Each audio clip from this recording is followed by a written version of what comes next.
Whoa. Talk about production values, John. My gosh. Another episode 7 of Two Noobs Talking. My name's Matt. My buddy John. John, how you doing, man? What's up, man? You like that little intro? It's amazing. I mean, the production values just keep going up and up and up, man. It's just amazing. We must be doing something right. I don't know. We're trying. We're trying, that's for sure. So we got a lot on the docket today. We're going to be talking, obviously, day after Thanksgiving, big holiday here in the country. We'll be sharing some of our thoughts on the holiday. And then, of course, we got some great news to talk in regards to the pandemic and Moderna and Pfizer and the work they've done. We're going to go a little deep dive into what the messenger RNA or mRNA is all about. And then we're going to go into something John found, a Veterans Memorial in Arizona. We'll talk a little bit about Veterans Day as well. And then we'll finish off with some Living Grin talk, which I think is just going to be just tremendous, both near and dear to John's hearts and mine as well. So, John, let's talk Thanksgiving, man. First of all, how was it for you and your family? Oh, it was Thanksgiving. It was the first time that me and my wife actually got a chance to cook, which is a good story in itself. Like, we didn't want to do it last year. We were just, newly moved and everything, newly married, newly moved. Like, there was so much going on. It was like, let's just make a ham and, it's a normal day. Yeah. So it was the first time that we actually did Thanksgiving, and it was probably, this is going to go down as like one of the moments in my life that just made me, I was happy all day. Yeah. You couldn't like take the smile off my face. It was good food. It was good. Yeah. It was just good. Like, I would have loved to have been back in PA with my family, but some things you can't do. Yeah. But no, it was awesome. I had so much fun. I also had a bunch of fun texting with a bunch of friends, just wishing them Thanksgiving, seeing everybody, cooking. Yeah, one of them was your co-host on this show, by the way. Thank you very much. Yeah. But just being so thankful, like, for everything. Like, yesterday was so awesome and just amazing. Yeah. I actually stayed up late in the night talking to a friend of mine about the podcast and about life in general. And it was really cool. It was everything flowed. It was just beautiful. It was so much. I had so much fun on Thanksgiving. That's great. Yeah. Yeah. For me, it was, much the same. It was very, very subdued here. Mostly in the beginning. I actually, traditionally have made some biscuits, actually, and from City Tavern in Philadelphia. Unfortunately, they're closed now due to the pandemic. They just haven't gotten any visitors. But I think it was 10 or 15 years ago, they issued the head chef there, Walter Staub, had created a City Tavern cookbook, and in it, he has all these old recipes, that he's built over the years there. And one of them was sweet potato biscuits. They're Thomas Jefferson sweet potato biscuits. Has a little bit of pecan in it, sweet potatoes, of course, and a little bit of assorted other things. So I made those and brought them to the dinner with my family. And it was business as usual for us. We didn't do anything out of the ordinary. We kept, we made sure that we were socially distant, of course, in the middle of this pandemic. We had to be careful, but we weren't intimidated. We all got together and we were all, I was just the normal 3-hour, hey, what are you up to? Oh, I'm doing good. All that kind of stuff. We're all catching up, and it was great. I mean, it's just typical, just absolutely typical, wonderful holiday to be with family. Got a chance to talk with my brother-in-law and my sister. And I mean, they're two great people. I could go on and on about both of those two. Absolutely. But so let's do a little, Matt. What are 3 things you're thankful for? Oh gosh. One would have to be living here for sure. I've been living in this condo for 14 years. It's just so hard to believe. I moved in here in 2006 and just have been so blessed to wake up every morning and, you look out and there's this beautiful courtyard with a couple of bridges, kind of running through it. It's fantastic. I just absolutely love it. It's a great spot. Close to home, close to church, close to work, all that kind of stuff. So I'm ideally placed. It's like, I'm really thankful for that. definitely thankful for the parents, thankful for the family. And I guess the third thing really is just blessed to be, with blessed with good health and a good job. That seems to be a rarity now, right now. But and a lot of people aren't that. And my heart definitely goes out to people like that have had their jobs taken away because of this pandemic, Absolutely. and some that have had loved ones gone because of this pandemic, and that hurts. That really does hurt. But at the same time, it's like thinking about where I am and what I've done. I mean, my God, you know, just been so blessed with those three things, John. Really, all those things. Same question. What about you? I'm thankful for pretty much everything in my life. Nothing's given. Yeah. No, to be honest, you're absolutely right. Like I'm extremely blessed to have the job that I have, Yeah. to have the connections that I have. The people around me are top-notch people. Hmm. I'm extremely thankful for that. We will actually be meeting, one of these amazing, actually probably more than one, top-notch people in our podcast, because we're confirming people for stuff. Yeah. But that I'm totally just blessed to be around great people. Hmm. Second thing, viewers of this on YouTube, Bitchute, I am absolutely thankful. Like I couldn't imagine Yeah. that the amount of people that watch this, Yeah. like, that even are as passionate about it, because a view is the same as what we try to do, and Yep. I'm blown away. Like, I got news today about our BitChute views are better than our YouTube views. It's amazing. Yeah. Well, thank you for everybody. Like, anybody Yeah. that sat there and watched 5 seconds of this, thank you. Yeah. Like, I can't thank you enough. Mm-hmm. Like, I can't thank you enough. I can't thank Matt enough. I am just grateful to have this. Yeah. I'm also my family. Yeah. I'm very thankful to have my kids. My Yeah. kids are a huge part of this podcast because I don't know anything about technology and I got to run to them all the time. They are behind the scenes. Trust me, there are children. They're not children at this point. I mean, they're all, Yeah. they're coming up. Well, they're definitely talented. I mean, you saw the open, right? I mean, my gosh. Yeah. To even get us to where we're at. Absolutely. So I'm extremely thankful for the kids, because we would not be even doing this if it wasn't for their brains. And understanding, like, all right, old guys, do this. You know what I mean? Like, yeah, exactly. So super duper thankful. I think I'll just end that on. That's perfect. Yeah. No, yeah. It's it's just, you think back to all the blessings you've been given this year, and then of course you're looking forward to next year, of course, as we turn the calendar on this crazy year. That's for sure. Right around the corner is going to be Christmas and then New Year's. It's like, whoa, how'd that happen? But yeah, we're looking forward to what this next year is going to bring to Two Noobs Talking, for sure. I mean, we're making moves. We're definitely making moves.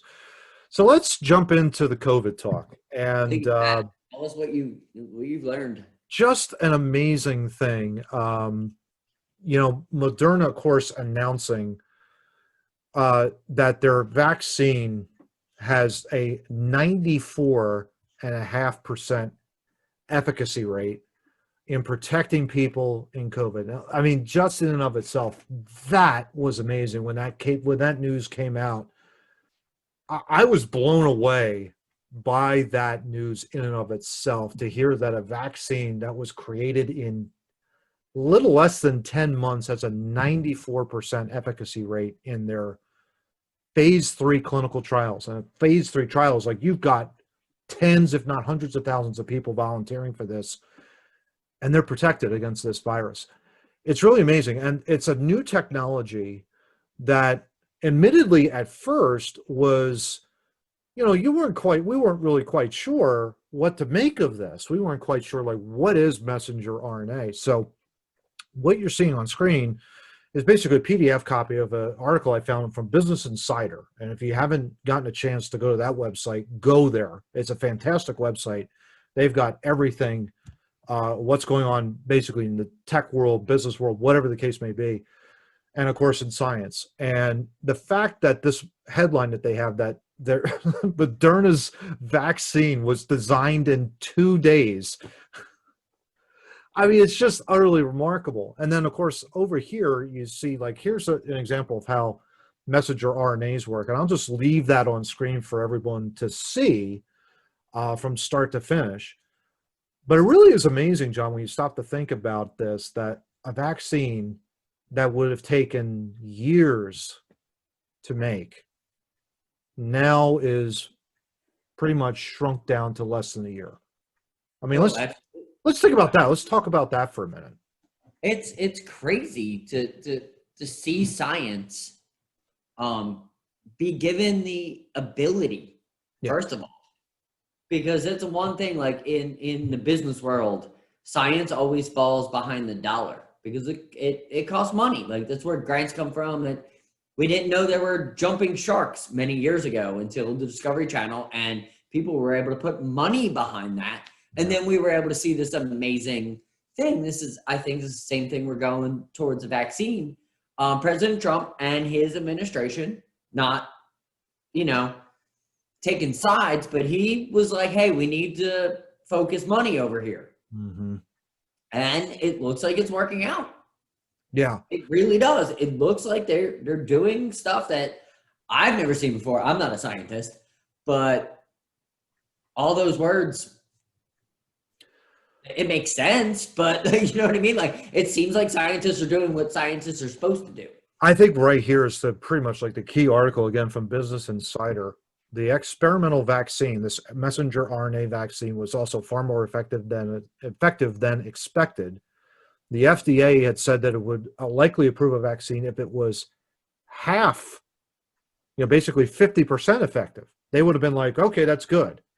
Can you imagine if it was 50% effective? Yeah. The amount of people that would be like, yeah, you know what? I'm not quite sure if I really want to go 50. 50-50 shot doesn't sound right to me.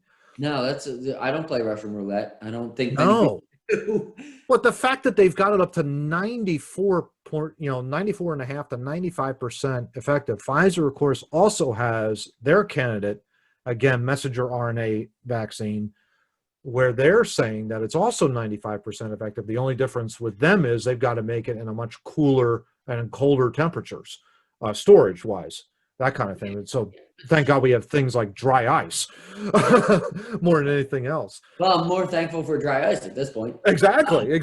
Yeah. But I mean, I'm talking over here on the right side of your screen where you're thinking about, like, okay, so what is messenger RNA? Well, this kind of breaks it down in 5 really simple steps where, you're looking at the virus, you see the sequence of the code of the virus, and then essentially the messenger RNA is essentially like genetic material that tells cells how to make proteins. So they're able to manufacture this in a vaccine, inject it into the person's body. That person then knows, or the body knows, that it's a spike protein, which is one of the main cogs, as you will, of a virus. And we can go through all of that, but that's what essentially like a spike protein is. It basically attaches itself to a lung or whatever. But what this vaccine does is that it basically stimulates the immune system to produce an antibody against it. So if you really stop to think about that in and of itself, it's utterly remarkable. And that's one of my favorite phrases I love to use. But the very fact that we've got researchers, doctors, scientists, they were able to sequence the code to this virus and then make a vaccine that essentially replicates it, and that the body then can go in and with 95% effectiveness protect you against COVID. So long masks, so long state lockdowns. It's not going to be long. You know what I mean, John? Hopefully we can get to that point. I think we will. I think we will go on. I live in a state that is very different from that state. So I think what I personally in my life every day see that it's a lot closer. Yeah. People might in PA because of ridiculous lockdowns that we don't need to speak about, but I don't agree with them. Especially that where science is coming along. Yeah. This is going to be we're going to get back to normal. I have a total feeling about that. We totally are. This isn't a death sentence for anybody. No, no. I mean, and that was probably the most important thing for me. It was not only is it protecting those against it, but it's going to save people's lives. Yes. And then it's And like you're also talking about like, yeah, you're also talking like St. Jude's. Yeah, they're creating. The one thing I will totally say, and the one thing that makes me angry, but I will say very calmly, the one thing that makes me angry about media and politicians is they don't think about that. No. And it's about saving lives. It's about keeping everybody alive. It's about being a part of the solution, not the problem. Not the And problem. a lot of politicians, and you can call out whatever name you want, it doesn't matter. Yeah. But a lot of politicians are a part of the problem. They're not a part of the solution. Mm-hmm. And that's where I get frustrated with everything. I echo that frustration, John, because it's like I can remember in the early days of the pandemic, probably June, July, the caseloads were going down and whatnot, but I was on I guess it was a, kind of like Zoom call or whatever with like, I guess it was like San Francisco City College or something like that. It was a medical college in San Francisco. And one of the hosts openly said, look, if science and politics get into a war, you know who's going to win. Politics are going to win, not science. Well, science has won. Science has won with this vaccine, finally, and we should talk about being thankful. This is one thing we can definitely be thankful for. Absolutely. And you just ignore a politician. A politician just talks and talks and talks and talks. Not much is being said. Let me just take a shot because I'm going to take another shot. Or you tell Illinois to lock down and then you fly to Mississippi to go have Thanksgiving. Yeah. I'm going to touch on that, but I'm just going to say I'm going to share my screen a little bit because there's some good news for parents and children. Absolutely. Thankfully. Because I actually worry about stuff like this because I love children. Children should not be scared out of their mind. Mm-hmm. So we're going to go to this story, which Fauci has come out, thankfully, because you didn't do it with the Easter Bunny. It's good news. Yeah. This is the news that you should be giving. This is the news that should be happening.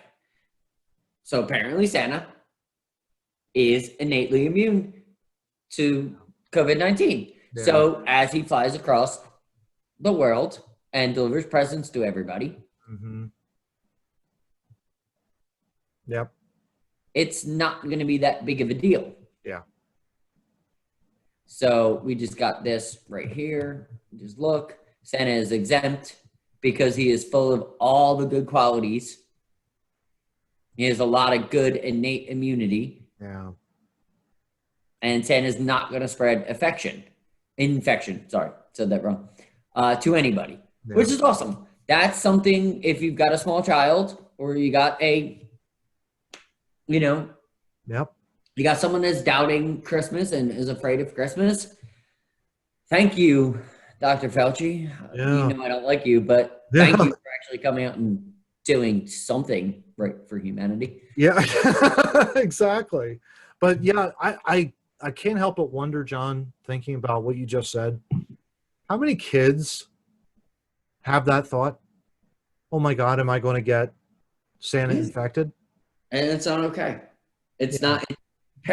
And I've always the least thing you want to put in a kid's mind. Yeah. Yes. Human fear is the worst thing ever, but the fact that it gets passed along to children is the worst thing. I think the worst thing that human beings can do. That's just the way I think. Like, I'm scared daily.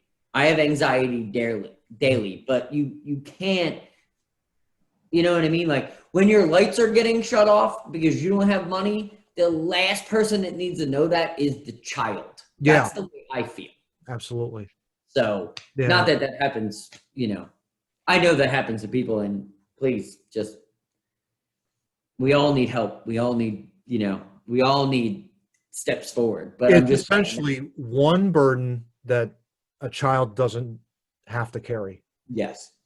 Or a guilt that they have to carry, because what this pandemic, I think, when you look back on it, when we pass the corner. And it's not a question of if, it's a question of when. No, it's when. Yeah, it's absolutely when.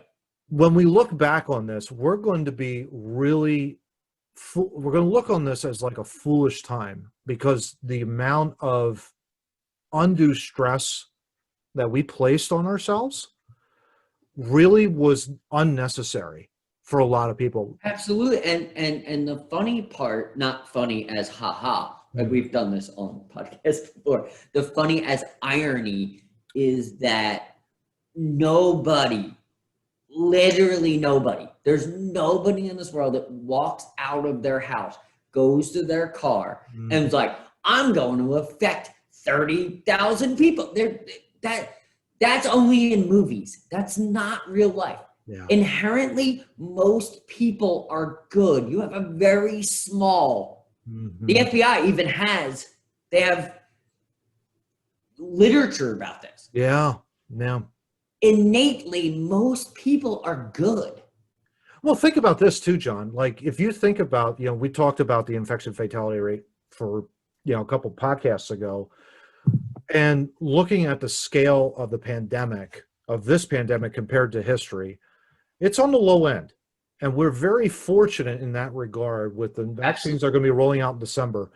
We're very fortunate in that regard that it was not a 1918 pandemic. Now, is that because of the lockdown measures? I don't think so, but it was more of, you know what? If we have to wear a mask on, wear a mask. We did what we did. We did what we did. Some people think we did it wrong. Some people think we did it right. Yep. You can't really argue, but coming out, I think that's where we need to focus more on, is coming out of the pandemic, of realizing that we're all people. Like, not because that guy in Walmart didn't want to wear a mask, he's not trying to kill you. Exactly. He just doesn't believe in what he was told. And you can have choices in this life, and I get it. Like, I mask up every time I go into the store. Do I really believe that it's really for my benefit? I don't think it's for my benefit. I'm doing it for everybody else's benefit. Absolutely. I don't want you freaking out because I'm in Walmart trying to buy cereal. I don't want you to be worried about human contact. Yeah. So I just do it. Do I think it's real? No, I don't.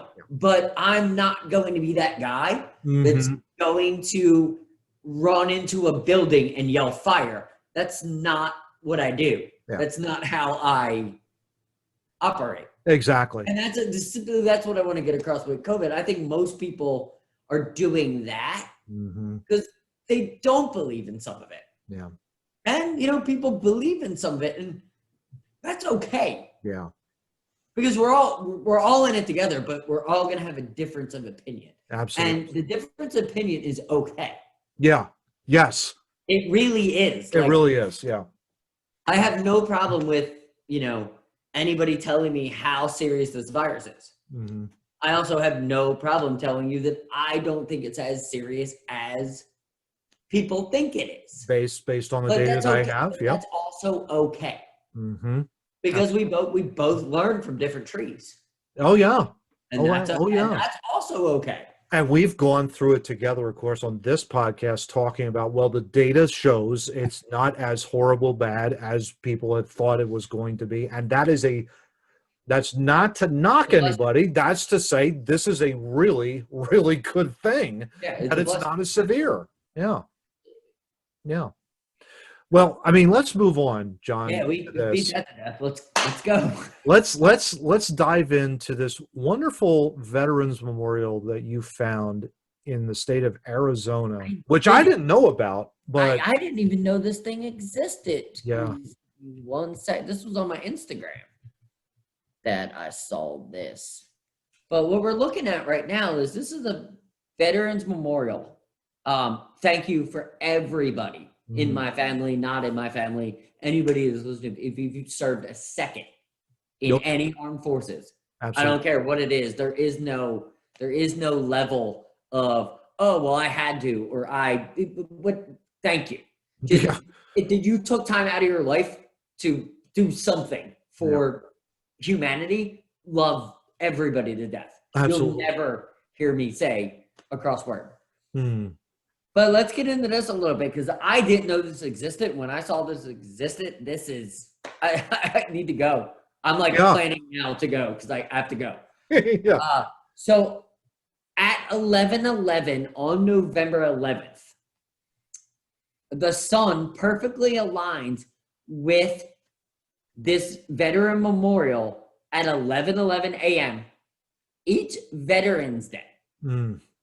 which is crazy to me because Veterans Day falls on different days because the calendar, and that's like a whole other thing. I don't know how they did this. So this is a ton of science Oh yeah. and a ton of artistic. Whoever came up with this, I couldn't do the research to find out who did this. Yeah. Damn, you're smart. Oh yeah. So what happens is the sun rays actually pass through these 5 armed services pillars, Yeah. lighting up the Great Seal of the United States. That's remarkable. Yeah. That's one of the coolest things I've ever seen Yeah. in my life. Yeah.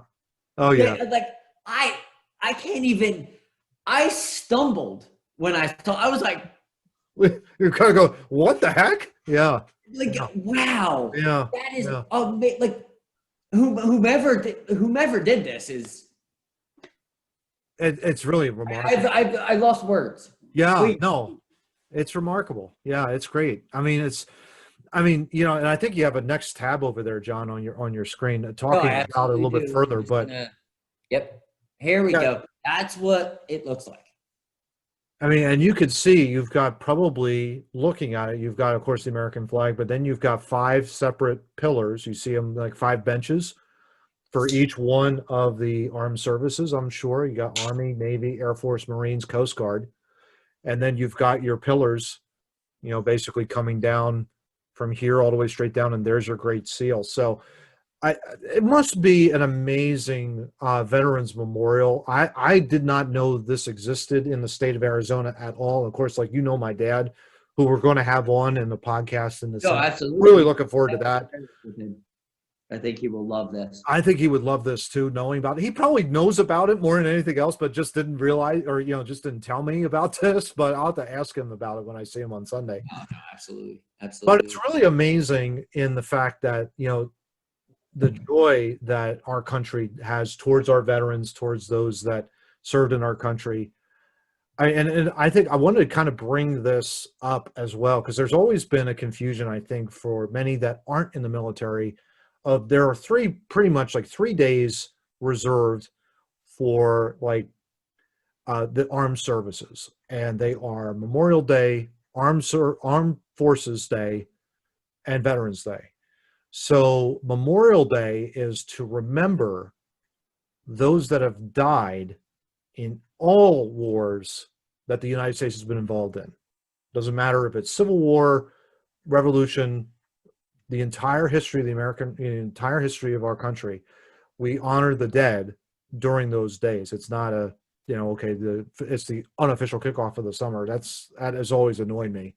Being in the military, being in the family, the military family, it's kind of like, well, yeah, okay. But it's really to honor the dead of those that have died. Armed Services or Armed Forces Day are basically reserved for those that are actively serving in our country. So if you see a person in uniform and you run into them on that day, go up to them, shake their hand, thank them for what they do. Thank them all the time, don't get me wrong, but specifically on that day, thank them. And then Veterans Day is, of course, anyone that has served in our country that is retired. So you basically just thanking those veterans that have served Yes. during multiple, Yeah. deployments or whatever. Yeah. We have a lot of them close to us. Yeah. That's how So sad that'll be like, that's always something that, you have to continue to keep reminding people, but it's something I wanted to kind of put together on this podcast to kind of say, No, those are absolutely. the differences between each one of those 3 days. You don't thank a veteran on Memorial Day. That's not really appropriate, that kind of thing. Or you don't remember someone that died on Veterans Day. That's kind of weird. That type of But that's every day in between those 362 Mhm. days, you should probably thank everybody that has ever stepped foot in uniform or in another country just to help America be as free as it is, Yeah. that we can speak this way on a podcast and not be censored and not be told what to do. There are countries in this world Oh yeah. that you can't do what we are doing right now. Mm-hmm. You can't talk about the military. You can't talk about the disease. You can't talk about helping people. Mm-hmm. There are places in this world that doesn't exist. Oh yeah. You can't. You shut up and you do what you're supposed to do. Oh yeah. Oh yeah. So, and we live in a country where my opinion and Matt's opinion is actually taken on by other people, and they look at it and go, well, that's his opinion. That doesn't happen all over the place. No, it does not. People lose that really quickly. Living so free, people lose that a lot. Absolutely. Because it can be taken away immediately. Yeah, absolutely.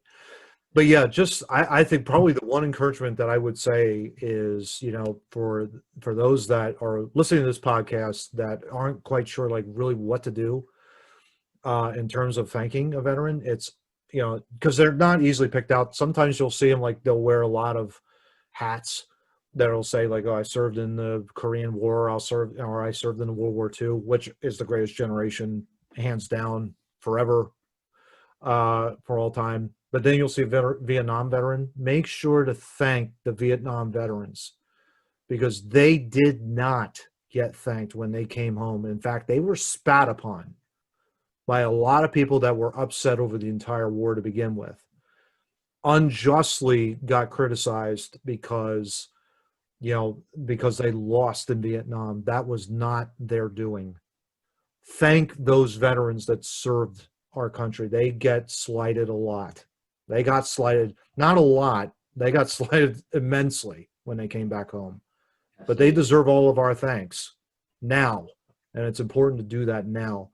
I think about like now, John, when, you know, when we're like, knock on wood, when we're in our 70s, 80s, it'll be guys like that served in Desert Storm, the Iraq War, you know, the War on Terror, all that kind of stuff. It'll be those guys that'll have the stories. Hey, this is what I did. Hey, this is what I did. All that kind of stuff. So it's going to be interesting.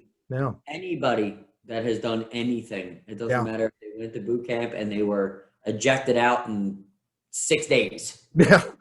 The fact that you even tried for that, you have my absolute respect. Right back at you. Yeah. Absolute respect. Yeah. But, and always continue. And if you can, do whatever you can. Like the VA apparently is getting so much better because it was so mishandled for so many years. Me and Matt, we'll talk about that coming up in a couple podcasts with your father. Oh yeah. Yeah, we'll We'll touch base on that for sure. Like, Absolutely. how much better it's gotten. There are places that you can donate and you can help anything. Mm-hmm. But the VA is getting much better. Yeah. Which is great. So yeah. It really is. I just want to put that out there because I think that's very important. Like if people don't know what to do, you know, love, just show love. Yeah. Just show. Even if it's like, if you bump into somebody in a coffee shop and they're wearing the uniform, shake their hand, go up, extend a hand. You may not get a shake. You may not get it back, but it's like, hey, thank you for your service. That's all you have to say. That's all you have to say. Just want to thank you for your service to the country. And sometimes you get a thumbs up. You're welcome. Thank you. You know, that kind of thing. So I'm super used to that because I live in the area of 3 military bases. Oh yeah. It's not uncommon for me to run into a soldier. Like literally, it's not like literally it's not. Yeah. I live amongst 3 bases. Yeah. So yeah, it's a simple just a nod, a thank you. Yeah. A hold a door for him. Absolutely. Or her. Like literally, like you just do something. Yeah. Be a part of what they are a part of, and you'll do more for the community because you're just making that person's day, and that person is sacrificing their life for you. Absolutely. Because when soup to nuts, we go to war, you're not going, he's going. He's going. Yeah. Going. Immediately without thought process. Yeah. He's not like, well, I gotta, pay my mortgage, or I have to do this, or I have to do that. Like, I can't go yet, because what we all deal with every day, when they're called, they go. Oh yeah. Yeah, 100%. Yeah. Thank Without God fault. they do. Thank God they do. Yeah. Oh my We God. wouldn't be where we were without them. Yeah, absolutely. Absolutely. Well, we're going to wind down here a little bit, but we're going to talk about the Living Grin Foundation. And this is something that John and I have been involved with over the last 8 years, with our good friend Steve Murray. And we wanted to raise their website to everyone's attention on this podcast. John, talk about Living Grin Foundation. Talk about the Alex Murray game. Let's go a deep dive into that. Yo, absolutely. I don't know much about Living Grin, because Steve could probably talk about this a little bit better. But what I wanted to do was bring it up because we should have been playing a hockey game yesterday, but because of COVID restrictions in PA, we're not. And what I wanted to bring up is that this is a place in which our friend, who is coming up on our podcast, will be doing a live NHL preview with him. He donates to this, and donates the proceeds of the Alex Murray Memorial Game for 7-8 years. I can't even remember how long. It seems like for my entire life. Yeah, this would have been our 8th annual game if we had played it. Absolutely. Okay, so good memory. Alex Murray as a person. Let's just get into Alex Murray as a person. Well, not as a person, because I barely knew him, but I played hockey with him for 5 or 6 years. He was a defenseman on my line for a while, and I love that kid. That kid is awesome. He made me feel real safe out there. I'll just say that. He made me a better player. And a better team leader, because he knew what I was all about, and he knew how to play off that. Yeah. And I loved playing with him. Yeah. I absolutely loved. We used to do this. I would skate through the middle, and I would just drop it between my legs and let him take a slap shot. And a lot of guys who play hockey with me know that I would sacrifice by opening my legs. You could shoot through if you needed to.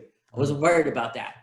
Me and him perfected that one year, and that was fun because I'm not a tall guy. He's a real tall guy, and just that talent that he had was just, it was fun to play with that. We had a lot of fun. We got roughed up a little bit, and we threw some punches at other people. Because he knew who I was. Yep.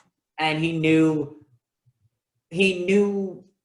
he was just that good of a human. He got it. He just got it. Yeah. Like, it wasn't who he was. Like, he wasn't running out, like, wanting to punch people every day. But when you're playing hockey, and he knew the physicality. He understood how to protect his people. Yeah. That's kind of what I was trying to say. Like, he knew how to protect his people. Yeah. I remember Alex primarily when I didn't play along with you guys, and I regret that a little bit, because it's like, oh, I really wish I would have like stuck with it, with your team, John. But at the same time, I was there when you guys first won the championship, and it was a great day. Got a chance to celebrate with you guys afterwards. But I remember Alex really as he was a good kid. Worked really hard. You could tell the talent was coming. I remember playing with him and his brothers. God, it seemed to be almost every Saturday night at the Abington Junior High School parking lot. We would just invade that parking lot, set up a goal, and we would just play from like 7 to 10 at night. I mean, it was just like that's what we would do. Yeah. He was 10 or 11, and he was like, and he was out there. Yeah. On our level. Yeah. Yeah, and you could tell he was getting better and better each and every year, and he started to really kind of get into form. And then you like you said, you formed a great combination with him. You can't ask for anything better than that when you're out there, playing. But yeah, it's like I remember Alex as like he was a good kid, worked really hard. It was sad when he left us. Yeah. And I know for a fact if he were alive today, he would have loved the fact that the Eagles won the Super Bowl. He was a huge, huge Philadelphia Eagles fan. And it was like, that's the one regret I wish he could have seen is that Super Bowl championship. But at the same time, it's like I remember him for being just he was a good kid. And like I said before, and just getting better and better each and every time he would step out on the roller rink, on the ice, whatever the case may be. But yeah, the Living Room Foundation really helps those that are struggling with drug and alcohol abuse, and that's what Alex really struggled with, unfortunately. But this organization does such a great job in terms of helping those people that go through something like that to get them on the right side of recovery. And I believe Steve's father serves on the board of directors, if I'm not mistaken. Beautiful. Was one of his callings. I think he was just like, you know what, I want to do this. I want to, help the local area. And I think they are in Northeast Philadelphia or something like that. But yeah, that's a great site. We're going to put that in our show notes. We encourage everybody that's listening to this to check that website out and to donate. It is a terrific, terrific organization to help a lot of people that are really struggling with that. And especially, you want to talk about now, oh my gosh, Yeah. coming off we were talking about the pandemic and all that kind of stuff. They are probably going to get inundated with a lot of people. So donate to that organization this holiday season. It's one of the best. We've done it every year, and we will continue to do it. Absolutely. Yeah. Not stopping on that at No. all. It's No. just a beautiful, thanks for, letting me share some memories because I didn't even know I had them. I knew I loved it, dude. I didn't know why, but that was cool that I got that. I appreciate that. Thank you, Matt. No problem. Yeah, no problem, man. Yeah, that was, it's always been a joy to play in that game. I think I took 1 year off just to take a break from it, but it was, just going back to NERC, it was like, whoa, okay, Northeast Regional. I was just like, wow. In some ways it's changed, in other ways it hasn't, that kind of thing. And, but it's always neat to see everybody, and we all joke around and we all have a lot of fun. And, we're not like what we once were. We all know that, but it's like, you know what? We just have a blast, and we're donating to this great organization. And it's, last time we played, I hit Matt and he was like, "Why'd you do that?" And I was like, "I don't even know." I'll never forget the one time you and I were warming up, and you might remember this, John. You and I were warming up, and I tried to pass the puck to you to go in and shoot on goal, and it was a little bit too far for you. And I remember hearing you say, "Oh yeah, that's a little too far," sorry, John. I'll pull my own card. I threw my hand up in the last game I ever played to catch a clearing pass. Oh gosh! And it hurt my hand, and I quit. I went into the locker room. Like my hands are important in my job. Exactly. I can't just jump up and grab a puck anymore. Younger, not happening. Oh my gosh, yeah. It's like sometimes I wonder, like even when I play in that game, I also play in the ice hockey game at the end of the year, the Old Man's Winter Classic we talked about. And I'm like, these kids are just flying, man. And I'm just sitting there going, let's hope if you want to get by me, get by me. You know what I mean? Go ahead. I'll just do whatever you want. I don't care. Hopefully keep producing these kids. Get them out there and playing. Yeah. It's a great sport. It's my favorite sport ever. It's a great sport. It is, 100%. So that wraps up episode number 7 of Two Noobs Talking. John, we did it.